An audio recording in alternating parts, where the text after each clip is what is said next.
the trans shooter in, it was Nashville, I believe, also a trans man. Perhaps it has something to do with the testosterone.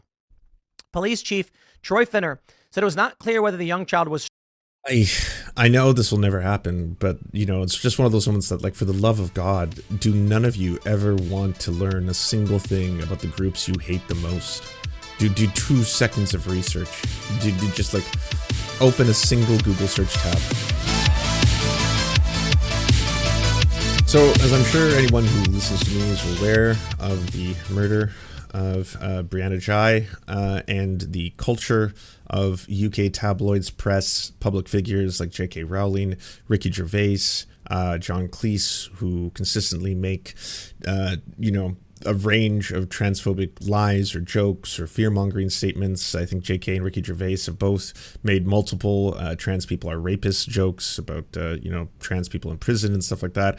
The BBC has done multiple reports, and the BBC is not what is considered to be tabloid press in Britain, but has done multiple reports where they both sides an issue or consider this to be a debate or a culture war issue, while decidedly platforming people who are a minority amongst the trans community, people who are improperly characterized as trans, who are now characterized as desisters or detransitioners. And then every time you see one of those articles where it's like, well, we want to tell the complete story, so we're going to platform 5 detransitioners or desisters, and then now we're going to platform one person who is still happy to be trans, and say that this is us doing fair and accurate reporting on an issue that is obviously further marginalizing a community that already is very marginalized within British society.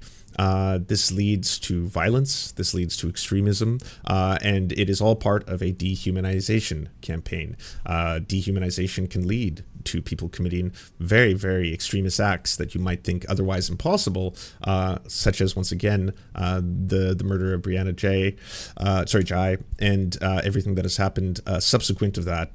And that was an attack done by 2 teenagers on another teenager. And it's one of those things that shocked everyone to their core, because it's like, how in the world are people who are just starting their lives out, how are 14-year-old, 15-year-olds, 16-year-olds murdering people, stabbing people to death? And doing so at a time when the eyes of the world are watching, and then this story just came out.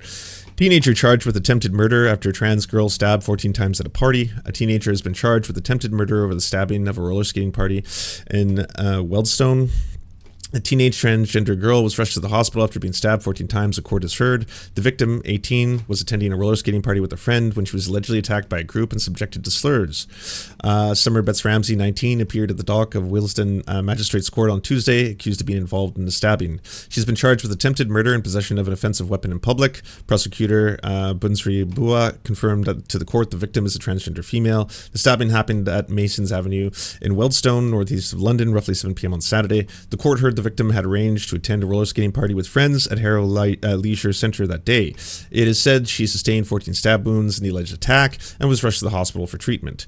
Betts-Ramsey wept in the dock as she confirmed her name, date of birth, and her address to Cricklewood, northeast London. She did not formally enter any pleas after the charges were read out to her.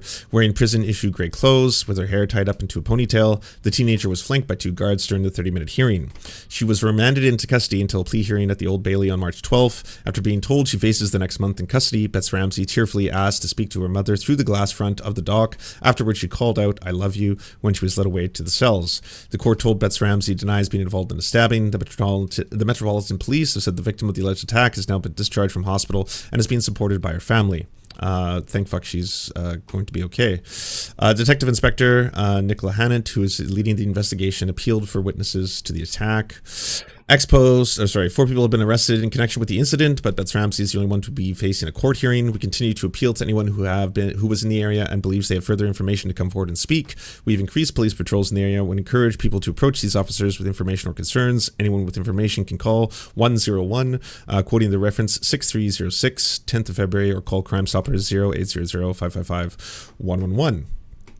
And this comes at a time now where in America, there is the continuous spreading of conspiracy theories. The Quartering tweeted out the other day, quote, 100% of mass shootings and planned mass school church shootings in 2024 have been by trans people.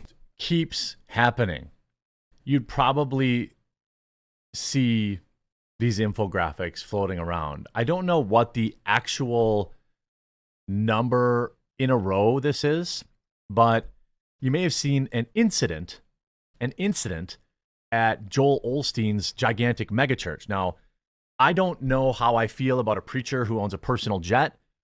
The conversation around Joel Osteen is probably a very deep, different one. I feel a lot about Joel Osteen the same way I feel about whatever organization funded a $20 million Christian Super Bowl ad, allegedly. Wasn't really Christian. Sorry, we can't feed the hungry. We have to spend $20 million on a Super Bowl ad. I don't know about all that. But there was an incident at a Lakewood Church this weekend. By the way, I want to first point out, this was another incident of good guys who were armed protecting people from a bad guy who was armed. So leave a like on that video for these hero cops. There was 2 off-duty police officers that protected the congregation from a pro-Palestine woke trans individual armed with an AR who stormed the church. Now, because this individual is trans, I suspect you won't see many articles about this. Because this individual was a far leftist, you probably won't hear much about this. So make sure you leave. So make sure you subscribe. Wow, you fucking ghoul. There is no ends to fucking the quartering's depravity. So yeah, make sure you like, comment, subscribe. I'm the only one who can bring you this very breaking and accurate information that is totally 100% factual. Not that, it wasn't most of the right, all using the Daily Mail article together. Far leftists or in this case, Joel post-millennial, sorry. Osteen's church with a rifle that had Free Palestine written on it, opened fire on the churchgoers. Fortunately, I believe from the reports right now, nobody has died. However, a child who was with the far leftist was critically injured, and a man was shot in the leg. We've got breaking news on this, so I'll just give it to you straight from the post-millennial. Joel Osteen church shooter, identified as Janesse Moreno, also went by Jeffrey. The individual who walked into Joel Osteen's Lakewood, Texas church on Sunday, pulled out a gun and opened fire, has been identified as Janesse Ivan Moreno, 36. Moreno, wearing a trench coat, opened fire when entering the church along with a 5-year-old child.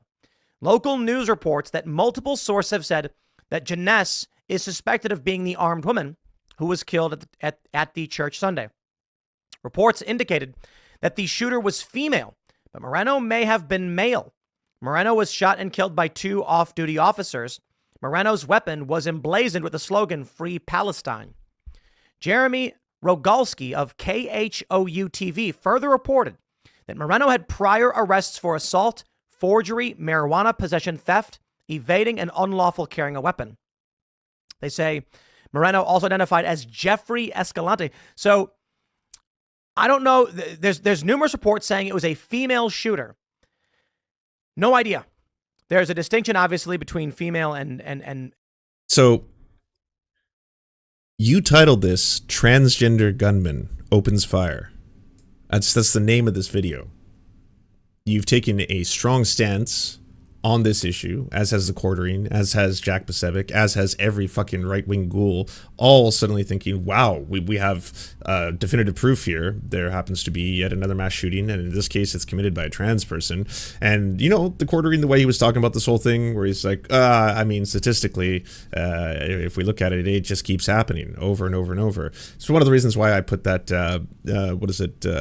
Pinkwug cartoon, but that also has the actual charts and graphs in there showing that if you were to compare the amount of mass shootings that have been committed by trans people, confirmed 3, to the mass shootings committed by cis people, all the other ones, it statistically, based on the ratio of the population of how many trans people are in the United States, you are less likely to be a mass shooter if you are trans than if you are a cis person by a very large margin. And male. However, often when it comes to the corporate press, they will use female interchangeably with men and women interchangeably, and we don't know. Janesse Moreno went by...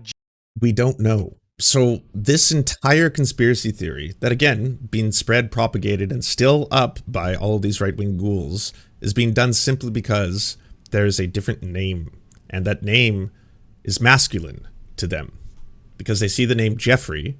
That's enough, being that this person has been reported on to be a woman, but because there was a prior name, that name is masculine, so this person is clearly trans, so got him. Let's put this as a story and put it out there.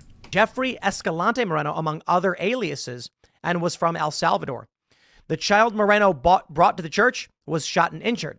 The child remains in critical condition in a local hospital. A 57-year-old man was also shot in the leg and taken to a hospital for treatment. Authorities searched a home in Conroe that is believed to be associated with the shooter. Moreno openly discussed a love of weapons. They say the female shooter who opened fire on Sunday had moments terrified with the trans shooter it was Nashville, I believe, also a trans man. Perhaps it has something to do with the testosterone. Police Chief Troy Finner said it was not clear whether the young child was. I know this will never happen, but, it's just one of those moments that, like, for the love of God, do none of you ever want to learn a single thing about the groups you hate the most? Do 2 seconds of research. Do just, like, open a single Google search tab. Struck by the officers who had responded, who returned fire, or Finner. Finner added a 57-year-old man. No, I'm sorry. Finner was the chief guy. Or by 40. A lot of criticism that they're like corporatized religion, but that's pretty amazing. It was not clear where Osteen was at the time, but he joined police at a news conference afterwards and said the church is devastated. But he added that the shooting could have been much worse if it had happened during the larger 11 a.m. service. Free Palestine message. I have to imagine this with Mayor Whitmire and offered the full support of to find their loved ones at a nearby fitness center. Witness Paula Laverde said, so there was one shot first, and then there was a second who is trans. They would say a woman or trans woman. The fact that they're saying a trans gun woman implies this individual is biologically male. However, it's been reported that the individual is biologically female. Confusing to Tim Pool, who's trying to do multiple things at once here. Again, like the quartering, they want to spread a conspiracy theory that vilifies trans people, that this is once again a mass shooting committed by a trans person. They've done this multiple times in the past. They've also been wrong multiple times in the past because they've been just so eager to label someone as being trans because it happens to be something they don't like. And if it's something they don't like, then, hey, we got ourselves a story here. Look, people are always pointing out that the vast majority of these mass shooters happen to be white supremacists. The vast majority of these white shooters happen to be misogynists. It seems to be a very common thread amongst a lot of the mass shootings that they happen to be someone who has problems with women. A lot of these mass shooters happen to be directly inspired in some cases by us, as in Libs of TikTok, the white supremacist mass shooter in Texas, pointing towards Libs of TikTok as a source of inspiration, as well as mass shooters who are inspired or watch Tim Pool's show. You could say that, yes, well, in that case, the mass shooter didn't hit the subscribe button, so that doesn't mean that they're a fan of mine. They just happened to have 4 episodes of my show that they watched where I was also having white supremacist guests on. And yeah, that does happen a lot. There's a lot of white supremacists who I invite on the show, and kind of like a rotating carousel. In fact, they're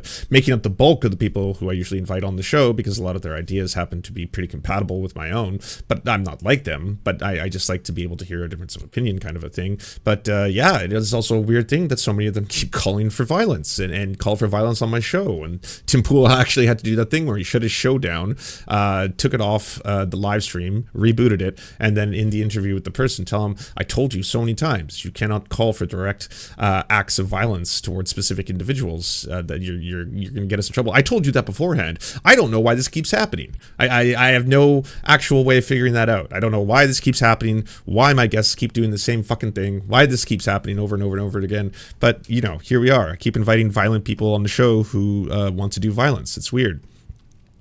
Far-right extremist accounts like Libs of TikTok rushed to call the shooter at Joel Osteen's church a transgender woman. The police have just confirmed that this is not the case, that she was the biological mother of the child who was shot. They won't apologize or retract their lies.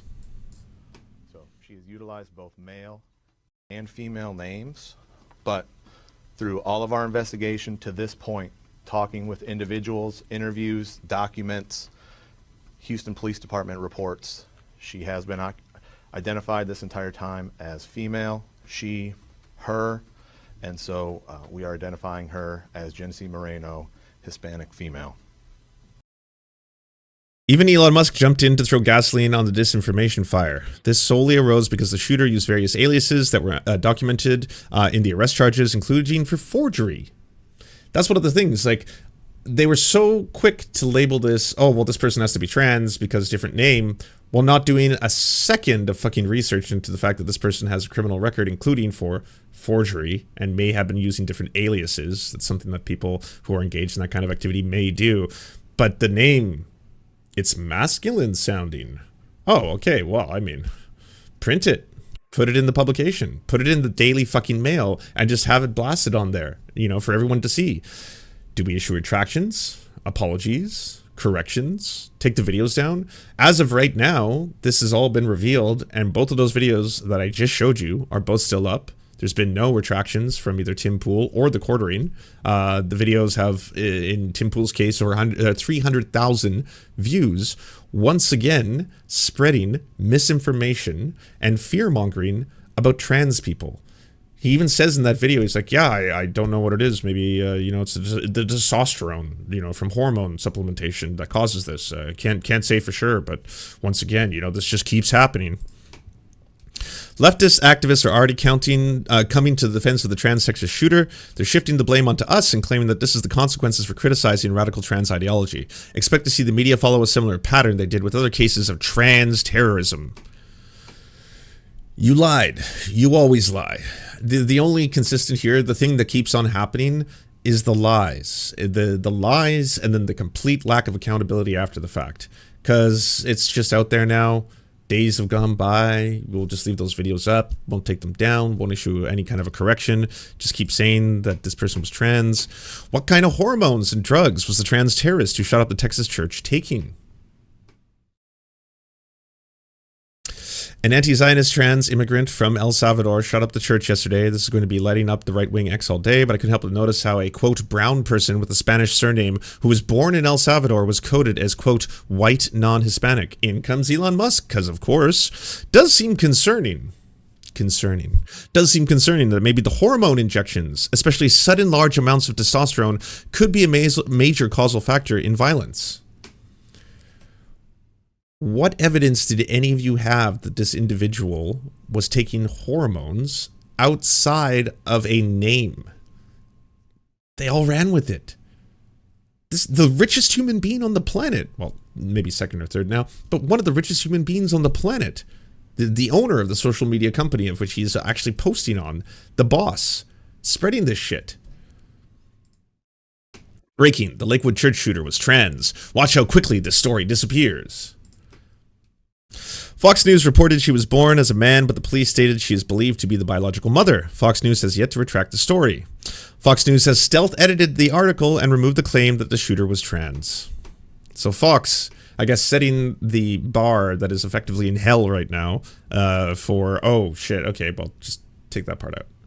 No, we won't issue a retraction. We won't issue a statement. No one has to say anything. Just, like, hopefully no one notices, and everything carries on. And again, one of the reasons why I wanted to start this story by showing you that there are real-world consequences to the lies that are spread by the right. Doesn't matter if it's happening in the UK, doesn't matter if it's happening in Canada, doesn't matter if it's happening in the US. These do have real-world consequences. Libs of TikTok, Higher Right Chick, has now had multiple articles put out about how her lies, fear-mongering, and inflammatory statements, and in many ways defamatory statements, I should also say, can lead to people enacting terrorism. Can lead to people calling in bomb threats to children's schools, to hospitals. You can see an increase in a pattern, a correlatory pattern between her making statements that are lies and then all of a sudden people deciding to do violence as a result of seeing those lies. And again, on the other end, they don't care. They don't care if real people get killed, if real people get hurt, if real people get stabbed, if teenagers or kids get stabbed multiple times, if hospitals have to close down because all of a sudden people are calling in bomb threats or people are showing up with guns or anything like that. Well, that's not my fan. That's not because of the story that I lied and misled my fans about. That's not someone who watches me. And then when there is a mass shooter, where it's like you can effectively point out the fact that they were actually a fan of Libs of TikTok, inspired in some ways by Libs of TikTok, well, they were insane. That was an insane person. It's mental illness. It's a lone gunman. Well, yeah, but that has nothing to do with what I talk about, my content, or anything like that. There are right-wingers right now who are decapitating their fathers and posting that in live streams on YouTube. And part of what they're talking about, the reason they're doing this, is to fight the woke mind virus, to end wokeness and shit like that. There was a shooter in Edmonton who claimed that they were trying to end the wokeness disease. This is a consistent pattern where violent extremists are committing violent extremist acts, and the rhetoric they are using is like, you know, 1-to-1 from the shit that the right-wing pundits are putting out there on a regular basis. There was another right-winger who just stabbed his father multiple times, and friends and testimony of other people said that he was extremely upset that his father had been vaccinated. And so he then moved on to committing an extremist act. Preliminary reporting indicates the shooter was trans, but in a Monday news conference, investigation identified her as a cis woman, the biological mother of a 7-year-old child. As far-reaching media narratives have incorrectly identified the alleged armed assailant at a Texas megachurch as a trans woman, adding fuel to a moral panic as legislators across the country push for a raft of laws restricting the lives of trans people in the United States. Apparently drawing from police reports, MSNBC reporter just after noon Monday said the shooter was trans, with the chyron adding that the suspect identified as a woman. This is liberal media, not just right-wing media. Liberal media as well. A briefing about their investigation, what they've found so far, and what they're still. And once again, I've said this, like Jesse Singal is in the Atlantic posting his transphobic bile. You know, the New York Times and their op-eds will post transphobic bile. It doesn't just come from the right. Looking for, which is our understanding, they're still looking for a motive. Could be hate crime related, could be terrorism, could be something else entirely, but they are hot on the chase. They've executed a search warrant at this individual's home north of Texas. And at this hour, we can tell you that the individual who is believed to be responsible for this shooting and is now deceased, shot by 2 off-duty officers at the church after shots were fired. That they have identified this person as 36 years old, that they are transgender. We have a couple of different names. We're just trying to rectify with public information and public databases to make sure that we report accurately, but we should be able to do that soon. They say what happened is this individual approached the church at some point during the course of the shooting. They stated that they had bombs. That's something that was turned out to be unfounded. They did search, and you're looking there at a bomb squad vehicle and a bomb squad robot dead center screen just above those flags. They did state that they had the bombs, as I mentioned. They searched the vehicle, did not find any. There were none on this person, so they ruled that out. Over the course of the incident, we're not quite sure the sequencing of this yet. That's still something they're looking at. So again, it's gross journalistic malpractice to be jumping to these conclusions based solely as the only piece of evidence. In doing so, by the way, like obviously putting a target on an already marginalized community. Their only piece of evidence was that there was a different name, and that name sounded masculine to them. That's what they went with to think that was appropriate at this time to say the shooter, we are now learning, happens to be trans. They are identifying as a woman. MSNBC again identified the shooter as a Hispanic transgender woman in the next hour. We're learning more about the shooting at Joel Osteen's Lakewood Church in Houston. Law enforcement telling NBC News the assault-style rifle used had the word Palestine written on it. And the shooter has been identified as 36-year-old Janessa Yvonne Moreno, a Hispanic transgender woman with multiple prior arrests. A child and a man were in. Right-wing and anti-trans influencers also picked up the story. Fox News soon followed, reporting the shooter identified as a woman. She was born a man. However, initial police reports about the shooter's identity appear to be inaccurate. Police now say while the suspect had used both male and female names as part of a criminal history of forgery, she had been identifying as a female the entire time. Local reporting indicates anti-Semitic writing and conflicts with her ex-husband are being investigated as possible motives, and the suspect was able to legally acquire AR-15s despite previously being placed under an emergency detention order. Once again, as people like Tim Pool are trying to say, like, oh, this person was like gun obsessed. Well, what, like most right wingers are, like most of the GOP is. But yeah, once again, yet another case where I'm sure both liberals and leftists will tell you that having better comprehensive gun regulations could have prevented this mass tragedy from occurring. Anti-trans writers hungry for negative press have mocked further updates as an investigation to determine preferred pronouns of the shooter. Fox News altered the story on their website as more reporting emerged, changing their headline and removing the language claiming that the suspect had been, quote, born as a man. Libs of TikTok high right check who used the Lakewood Church shooting to spread fears of a so-called epidemic of trans violence previously accused an innocent and unrelated trans woman of carrying out the deadly mass shooting in Uvalde, Texas in 2022. Transgender people make up a tiny percentage of Americans, just 0.6% of Americans over the age of 13, according to the UCLA School of Law's William Institute, and are 4 times more likely than their cisgender peers to be the victims of violent crime. The vast majority of mass shooters are non-trans men. Right-wing media use the incident to encourage their audience to buy more guns because, of course, the spin can always be the same thing, right? Well, once again, this is a case where a good person with a gun may have saved some lives, so the solution to it is more guns. Naturally. Yeah. No, I'm not retracting any of my previous statements that may, again, directly target trans people at a time when they are pretty heavily marginalized in a lot of aspects of mainstream film and media. But, yep, that's what we're going to go for. So yeah, this is basically a pretty comprehensive look at how much media, whether it was the Quartering, Tim Pool, Libs of TikTok, or even MSNBC, completely got the story wrong, ran with it, and that's the narrative they're going to push. Thank you so much for watching, everybody. Can you please hit the like and subscribe button and maybe leave a comment? It really does help the videos out. But first, the people who produce everything you see before you and make this entire channel possible: Amazing Fletch, Anna Loves Riley, Ariane McCarthy, Cheryl Alvarez, Doug Caddy, Everything Important, Hagbard Celine, Multimondi, Omni, Peanut Butter Blondie, Political Puppy, Quiet 185, Rachel K, Riley and Anna, Roller Dragon, Ruby K, Cernicus, Spinach Monster, Stellar Vision, Sebastian DeMel, Trevbot.exe, Words Greenwood, and Travis McClinton. And also, thank you to every other person who helps fund this show. Their names are on the screen right now. It would not be possible without every single one of them. We cannot thank you enough. And if you want to join the Patreon, please come to patreon.com/theserfs and help us exist.